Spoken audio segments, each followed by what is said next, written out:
दोस्तों नमस्कार, आदाब, सत श्री अकाल। उर्मिलेश संवाद के इस खास एपिसोड में आपका बहुत बहुत स्वागत है। मैं हूं उर्मिलेश। दोस्तों, कहने को तो हरियाणा और जम्मू कश्मीर में असेंबली के चुनाव थे, लेकिन इन चुनावों के नतीजों ने पूरे देश की राजनीति को मानो बिल्कुल झंकृत कर दिया है। बहुत गहरे स्तर पर प्रभावित किया है। हर जगह इसकी चर्चा है, कश्मीर से कन्याकुमारी तक। महाराष्ट्र और झारखंड जहां चुनाव होने वाले हैं विधानसभा के, वहां तो इसकी और खास चर्चा है। इंडिया ब्लॉक में भी चर्चा है और एनडीए में भी है, सड़क पर भी है और जो संसद में बैठने वाले लोग हैं उनमें भी है। हम इसी चुनाव के राजनीतिक असर पर देश के जाने माने पत्रकार, लेखक और सत्य हिंदी के को फाउंडर आशुतोष से बात करेंगे। आशुतोष जी, आपका हमारे कार्यक्रम में बहुत बहुत स्वागत है। जी धन्यवाद मैं सर। सीधा सवाल आपसे सीधा सवाल मेरा है कि भाई अभी कुछ ही महीने पहले जब 2024 के लोकसभा चुनाव हुए तो इंडिया ब्लॉक ने डिस्पाइट ऑफ कि नीतीश कुमार जी वगैरह सब चले गए थे, फिर से अपने को रीऑर्गेनाइज करके इंडिया ब्लॉक ने चुनाव लड़ा। ठीक है कि वो सत्ता में नहीं आया, लेकिन उसने बीजेपी जैसी बड़ी ताकत को 240 पर रोक दिया और नरेंद्र मोदी का जो प्रभामंडल था उसमें भी काफी कमी आई। लेकिन आखिर कुछ ही महीने के अंदर ये ऐसा क्या हो गया कि हरियाणा, जहां दो दो बार से बीजेपी की सरकार थी, तीसरी बार वो सत्ता की दावेदारी के लड़ रही थी, एंटी इनकम्बेंसी थी, समूचा मीडिया कह रहा था कि चुनाव तो जीत गई है कांग्रेस, लेकिन वो हार गई। तो ये जो कांग्रेस का एक राजनीतिक पराभव पराभव दिखाई दे रहा है, ऑल ऑफ सडन कुछ ही महीने में क्यों ऐसा हो गया? देखिए, इसके तो बहुत सारे कारण होंगे और शायद आने वाले समय में इसकी चर्चा भी खूब होगी। लेकिन जो हार के कारण है वो तो बहुत ही स्पष्ट दिखाई पड़ते हैं, मुझे लगता है।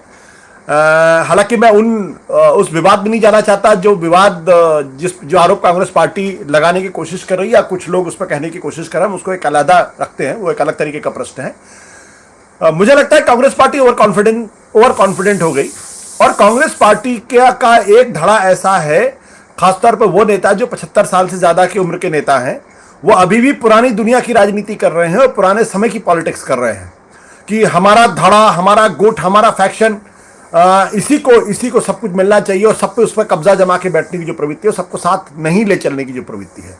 बिल्कुल यही चीज आपने मध्य प्रदेश के अंदर भी देखी थी, जहां कमलनाथ और दिग्विजय सिंह 2003 के बाद से हर चुनाव हार रहे हैं, चाहे वो लोकसभा का चुनाव हो चाहे विधानसभा का चुनाव हो, लेकिन अभी भी वहां के वो सबसे बड़े नेता बने हुए हैं और दूसरी second line of leadership, third line of leadership को स्टैब्लिश ही नहीं होने देते।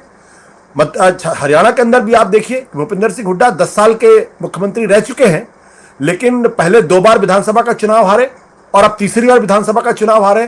तो जो नेतृत्व लगातार 3 विधानसभा का चुनाव हार रहा है, लोकसभा के चुनाव में भारतीय जनता पार्टी कांग्रेस की जड़ें जमानतें जब्त कर दे रही है, वो नेता जब तक अपने आप को बदलने की कोशिश नहीं करेंगे, जब तक वहां नई लीडरशिप नहीं आएगी, तब तक कांग्रेस का यही हस्त होता रहेगा। दूसरी बात क्या है कि आप देखिए कि कुमारी सैलजा ने चुनाव के पहले जिस तरीके से पूरा ड्रामा हुआ, और जब आप चुनाव वोट पड़ने वाले हैं, एक प्रमुख नेता इस तरीके से वो अगर सल करता है तो उसका कोई बहुत अच्छा प्रभाव जनता के बीच में कभी भी नहीं जाता है।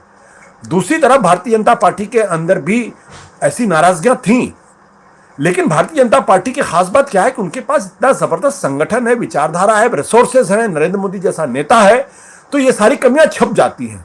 यहां पे राहुल गांधी भूपेंद्र हुड्डा से कह रहे हैं, लोकल यूनिट से कह रहे हैं कि आप आम आदमी पार्टी के साथ गठबंधन कर लीजिए, लेकिन वो गठबंधन करने को तैयार नहीं है।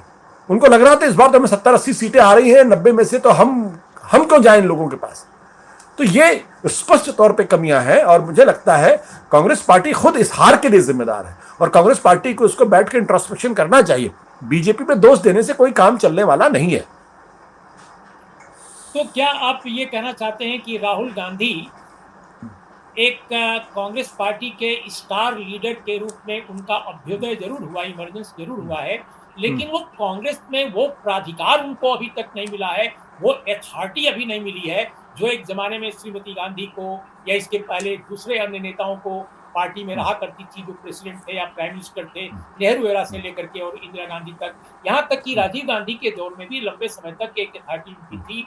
वो बाद में भले उनके जो मित्रगण हैं उनको उनका ध्यान इधर उधर भटकाते थे, गलत दिशा में ले जाते थे। तो राहुल गांधी, ये कांग्रेसियों को मालूम है कि जिताऊ नेता हैं, यही पार्टी को आगे ले जा सकते हैं। इसके बावजूद उनका प्राधिकार इतना कमजोर क्यों है पार्टी में, अथॉरिटी उनकी क्यों नहीं है कि कोई उनकी बात नहीं मानने को तैयार है, खासकर 70 साल से ऊपर का नेता? वाई? देखिए, अगर कांग्रेस पार्टी के कल 299 सीटें आ जाएंगी, फिर आप देखिएगा ये सारे नेता फॉल इन लाइन हो जाएंगे, लाइन से एकदम खड़े हो जाएंगे, हाथ जोड़ के खड़े हो जाएंगे। क्योंकि इनको मालूम है कि राहुल गांधी आज की तारीख में इतने पावरफुल नहीं है, कांग्रेस पार्टी इतनी पावरफुल नहीं कि अपने बल पे केंद्र के अंदर सरकार बना सके। तो जब नेता के अंदर ये हैसियत नहीं होती है, तो ऐसे बहुत सारे लोग अचानक बहुत पावरफुल हो जाते हैं। आपने देखा नरेंद्र मोदी 2024 के लोकसभा चुनाव के बाद बहुत सारे फुलझड़ियां निकल आई अचानक। वो गाहे बगाए इधर से उधर से, चाहे वो आरएसएस के लोग हों, चाहे वो बीजेपी के अपने कुछ नेता हों, वो अब चुटकियां काटना शुरू कर दी। ये हालत तो 2024 के पहले नहीं थी, जब तक नतीजे नहीं है, जब 300 सीट लेकर आए थे। तो आप देखिए, कांग्रेस पार्टी की सबसे बड़ी दिक्कत आज की तारीख में यह है कि राहुल गांधी को 70 प्लस के लोग अपना नेता मानने को तैयार नहीं है। राजस्थान के अंदर अगर अशोक गहलोत ने सचिन पायलट को साथ लेके काम किया होता, एकजुटता के साथ अगर काम किया होता, तो आज कांग्रेस की सरकार हो सकती थी राजस्थान के अंदर, लगातार दूसरी बार सरकार बन सकती थी। उस सरकार की छवि कोई बहुत खराब छवि नहीं थी, और उनकी जो वेलफेयर स्कीम्स थी उसकी काफी लोकप्रियता भी थी वहां पे। लेकिन अशोक गहलोत ने, ऐसा लगता है, इससे कसम खा रखी हो कि कुछ भी हो जाए, हम सचिन पायलट को आगे बढ़ने नहीं देंगे। यही हालत अब हरियाणा के अंदर, कुछ भी हो जाए हम शैलजा को आगे बढ़ने नहीं देंगे, चाहे कुछ भी हो जाए। और ये इसीलिए मैं बार बार कहता हूं, मध्य प्रदेश की भी वही हालत है। आप 11 बजे सो के उठेंगे, उसके बाद आप शाम 4 बजे तक कैंपेन बंद कर देंगे, जो कमलनाथ की हालत थी, तो आप चुनाव कैसे जीत सकते हैं? और ये वो नेता है, ये तीनों राज्यों के तीनों बड़े नेता वो नेता है जो राहुल गांधी की लीडरशिप को मानने के लिए तैयार नहीं है। राहुल गांधी को यह तय करना है कि उन्हें अशोक गहलोत चाहिए या सचिन पायलट, उन्हें भूपेंद्र सिंह हुड्डा चाहिए या हरियाणा के अंदर कोई नई लीडरशिप चाहिए, उन्हें कमलनाथ दिग्विजय सिंह चाहिए या वहां कुछ नई लीडरशिप चाहिए।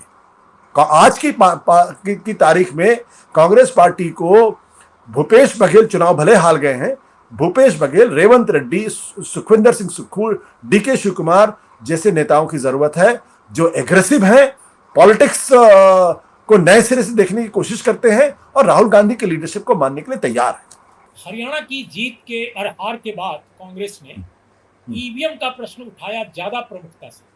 अपनी राजनीतिक कमजोरियों को छुपाने की भरसक कोशिश उसने की है। अभी तक उसके बारे में कोई रिव्यू सामने नहीं आया है, लेकिन इस बीच में आप देखिए कि इंडिया ब्लॉक में बहुत सारे उसके ऐसे कॉन्स्टिट्यूएंट्स हैं, ऐसे घटक हैं जो बहुत निगेटिव और बहुत अटैकिंग टिप्पणी कर रहे हैं। उसमें आम आदमी पार्टी ने तो शुरुआत कर ही दी है। उन्होंने कहा कि there is no alliance in Delhi, हम बिल्कुल अलायंस नहीं करने जा रहे हैं, हम बिल्कुल सक्षम हैं अपने से जीतने में। ये साइड इफेक्ट है बिल्कुल हरियाणा का। दूसरी बात कि महाराष्ट्र में उद्धव ठाकरे की शिवसेना के नेता, यहाँ तक कि एनसीपी शरद चंद्र पवार के पार्टी के भी नेता कुछ लगातार कमेंट्स कर रहे हैं कि महाराष्ट्र में कांग्रेस पार्टी को समझना पड़ेगा, सीखना पड़ेगा हरियाणा की हार से। हम देख रहे हैं कि बिहार के भी नेता, यूपी के भी नेता, यूपी में डिक्लेयर कर दी हैं सीटें, 10 में से 6 अखिलेश यादव ने। तो ऐसी स्थिति में आपको इंडिया ब्लॉक की स्थिति क्या नजर आती है, खासकर हरियाणा में कांग्रेस के बुरी तरह हारने से? देखिए, इंडिया ब्लॉक मुझे ऐसा लगता है कि जैसे किसी सुसाइड मिशन पे चल रही है। वो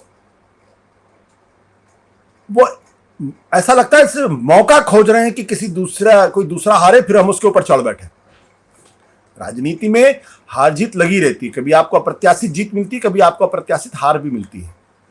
लेकिन अगर इस बात का एहसास हो कि आपकी लड़ाई किसके सामने है, और इसलिए मैं बार बार कहता हूं कि आज जिस भारतीय जनता पार्टी के साथ लड़ाई है विपक्ष की, वो बहुत ही असाधारण लड़ाई है, और इसमें विपक्ष को असाधारण तैयारी, असाधारण संयम रखने की जरूरत है। ये नहीं कि एक पार्टी हारी और आप उसके ऊपर कूद पड़े।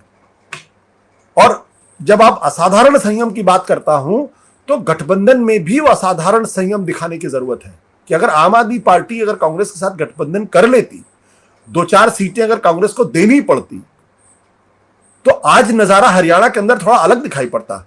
आम आदमी पार्टी हरियाणा में कोई पावर नहीं, ताकत नहीं, लेकिन 1.8% वोट लेकर आई है वो। अगर जहां बीजेपी और कांग्रेस के बीच में 0.7% का डिफरेंस है, 0.7% का डिफरेंस है, उसमें अगर ये 1.8 अगर जुड़ जाता तो ये 1% वोट कांग्रेस का बढ़ता और दोनों के साथ आने से ये 1% 3% में तब्दील हो सकता था।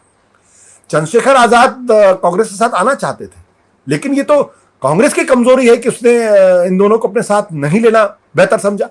आप देखिए, यही कांग्रेस पार्टी थी जिसने लोकसभा के चुनाव में आम आदमी पार्टी के साथ गठबंधन किया और जब गठबंधन किया तो 5-5 सीटें दोनों को मिली।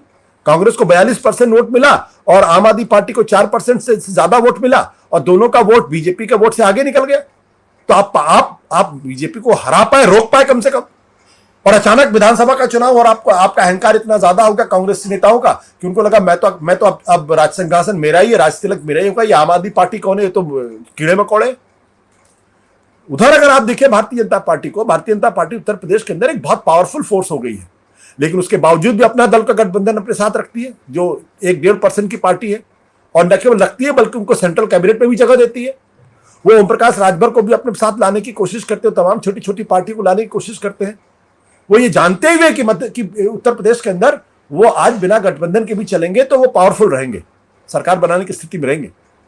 अगर कांग्रेस पार्टी ये सीखती नहीं है और उसके नेता भूपेंद्र सिंह हुड्डा जैसे नेता अपने पार्टी लीडरशिप की अवहेलना करते हैं और चुनाव लगातार तीसरी बार हारते हैं, तो यही कहा जा सकता है कि वो तो एक ऐसे जहाज में सवार थे जिसमें आत्महत्या, ऐसा लग रहा है जैसे आत्महत्या करने के लिए जा रहे हो। तो अब इससे ज्यादा क्या टिप्पणी इस पर की जा सकती है। और यही हालत अभी जैसे ही चुनाव के नतीजे आए, आप देखिए भारतीय शिवसेना की प्रियंका चतुर्वेदी को फौरन हमले कर दिए, टीएमसी की तरफ से भी हमले हो रहे हैं, आरजेडी की तरफ से भी हमले हो रहे हैं, सब तरफ से हमले हो रहे हैं और तीखी भाषा का इस्तेमाल कर रहे हैं। तो जब ऐसा गठबंधन होगा तो लोगों के बीच में संदेश क्या जाएगा, और लोग तो ये कहेंगे अरे यार फिर ये आपस में लड़ने लगते हैं। बिल्कुल, मैं सहमत हूँ आपकी बात से। और मैंने तो ये भी सुना कि हरियाणा में अभय चौटाला की पार्टी, जो एक जमाने में बहुत महत्वपूर्ण पार्टी थी, बहुत बड़ी पार्टी थी, इन्हें लोग, उसने कांग्रेस को मैसेज दिया था कि हम भी आपके साथ चुनाव लड़ना चाहते हैं और इंडिया ब्लॉक का हम हिस्सा बनना चाहते हैं। लेकिन उनकी कथित करप्ट इमेज के नाम पर कांग्रेस के नेताओं ने साफ तौर पे राहुल गांधी को कहा कि इनको लेने से हम डैमेज और होगा और हम अकेले अपने बल पर 70 सीटें 60 सीटें हम जीतने जा रहे हैं, इसलिए बिल्कुल इनको नहीं लेना है।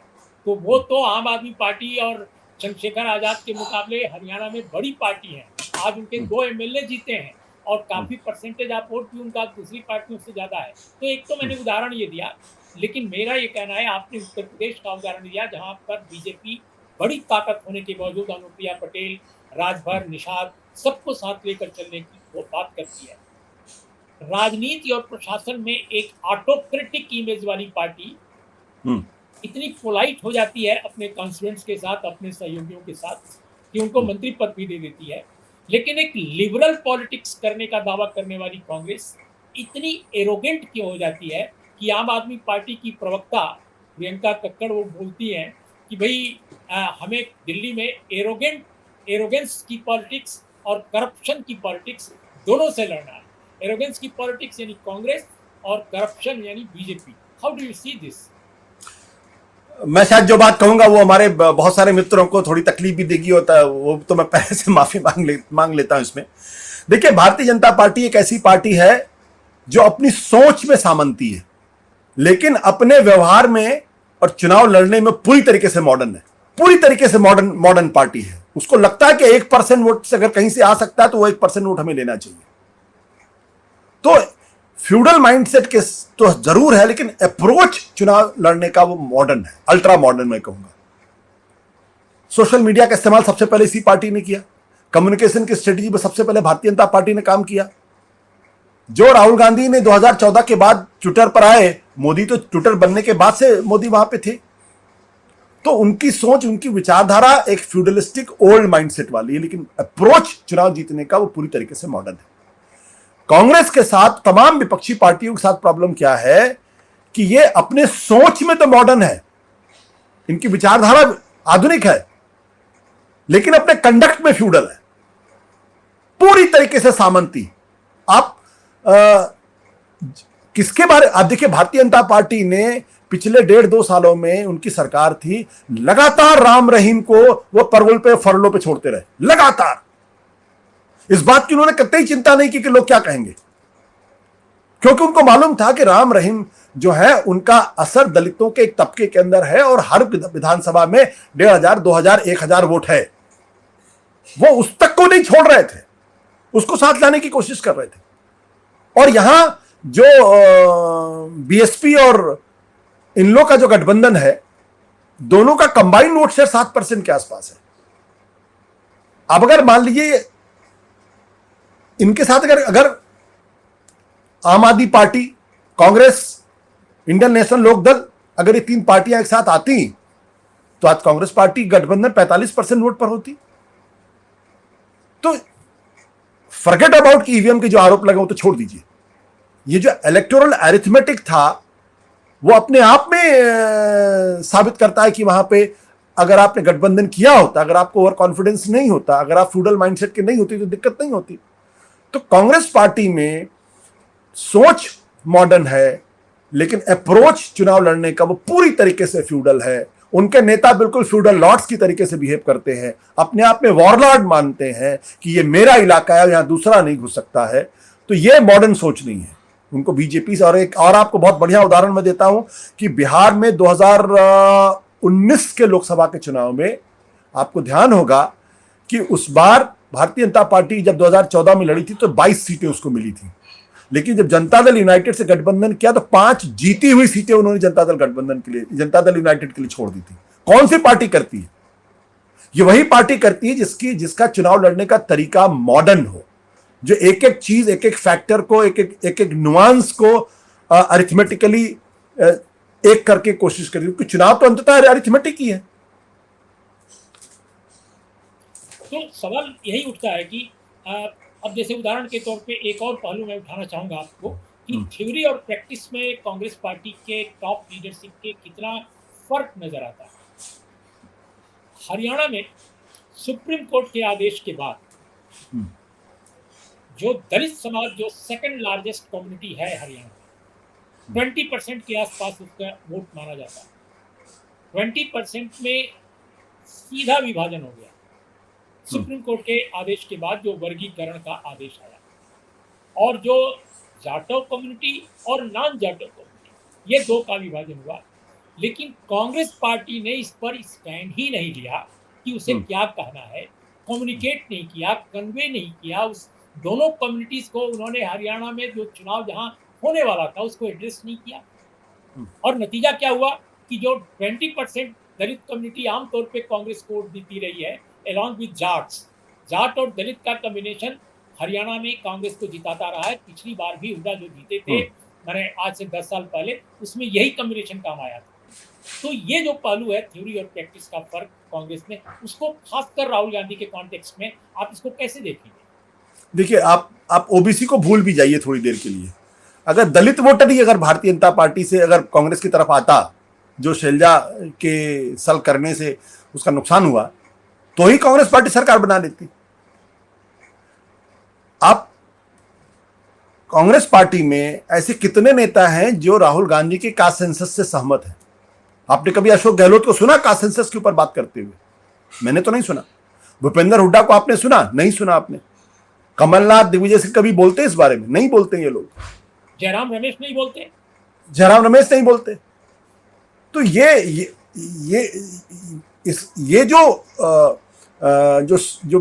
जो डिस्कनेक्ट है कि राहुल गांधी जिस दिशा में कांग्रेस पार्टी को ले जाना चाहते हैं, उससे कांग्रेस पार्टी का एक बड़ा तबका है अपने आप को रिलेट नहीं करता है।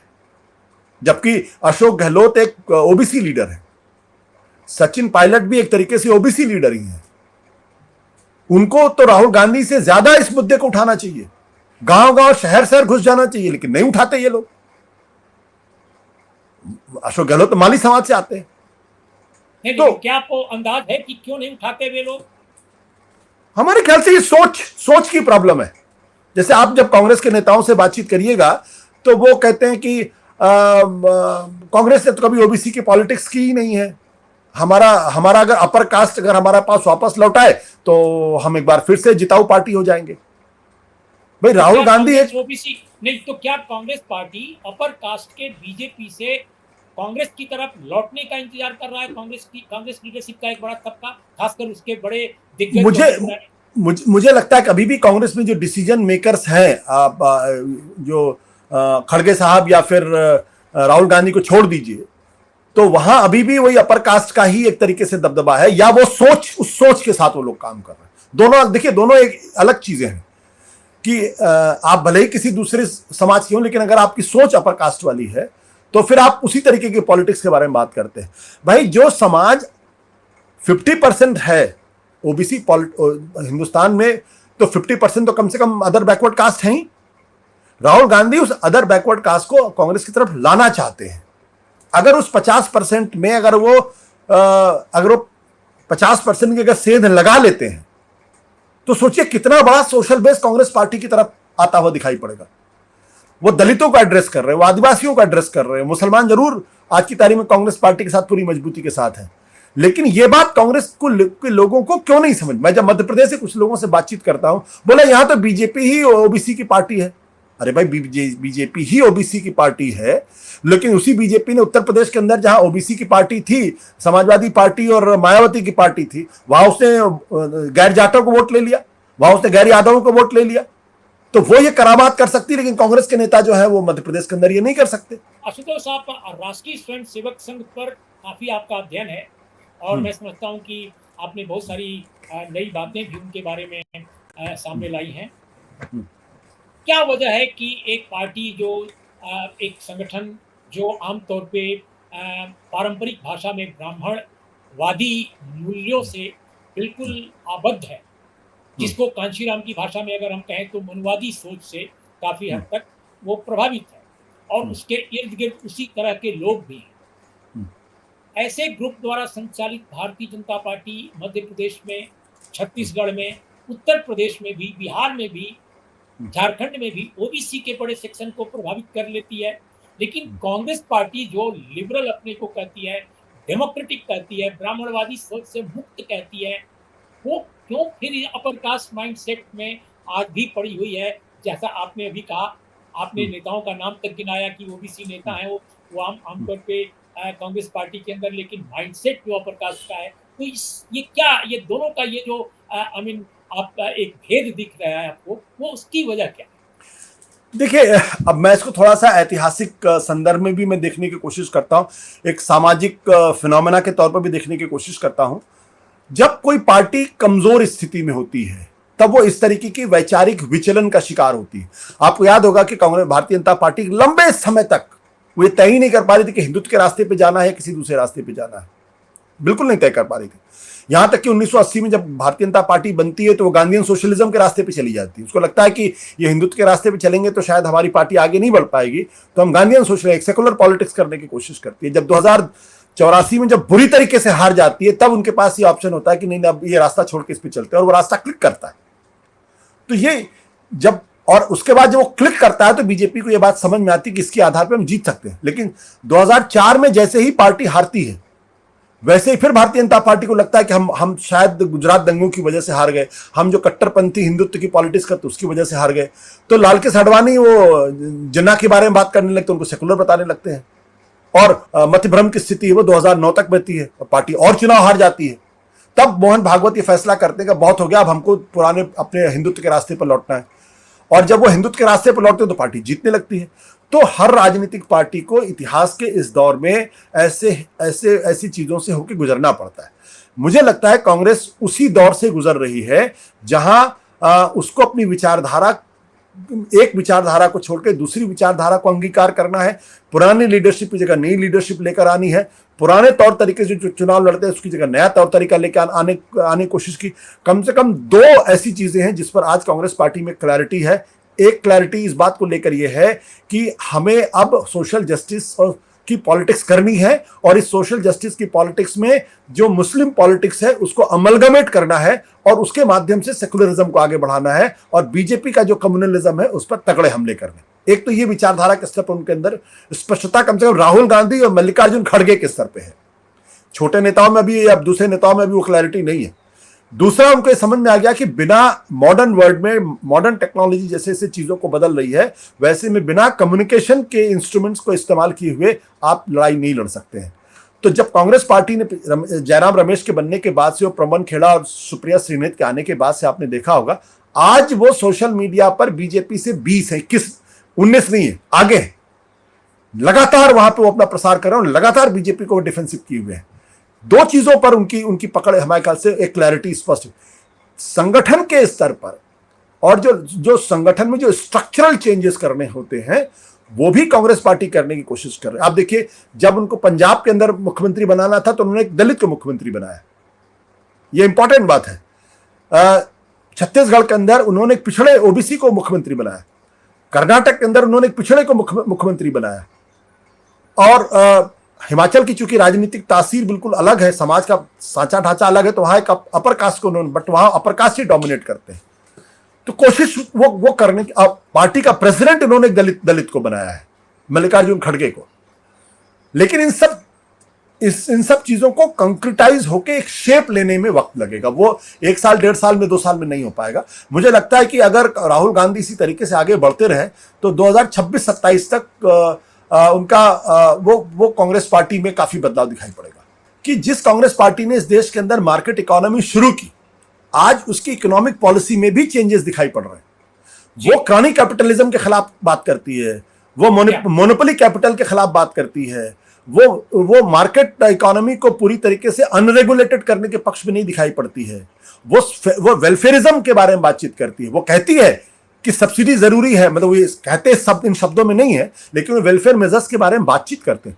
तो इकोनॉमी के लेवल पर भी उनके अंदर एक बदलाव दिखाई पड़ रहा है, सोशल बेस पॉलिटिकल लेवल पे बदलाव दिखाई पड़ रहा है। और इसलिए, लेकिन वक्त लगेगा। ऐसा नहीं कि जब राम मंदिर का मुद्दा शुरू हो गया तो अचानक 5 साल के अंदर भारतीय जनता पार्टी को सत्ता लगा। 2085 से जो शुरुआत हुई थी वो 2014 में आके कंक्रिटाइज की, जब बीजेपी पे बल पर सरकार बना पाई।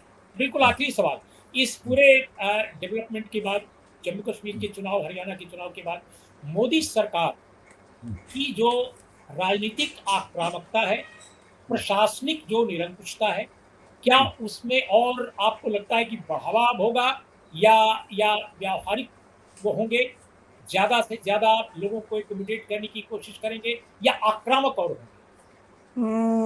मुझे लगता है कि जो एक मोमेंटम विपक्ष को मिला था, वो मोमेंटम विपक्ष को उसको धक्का लगा है।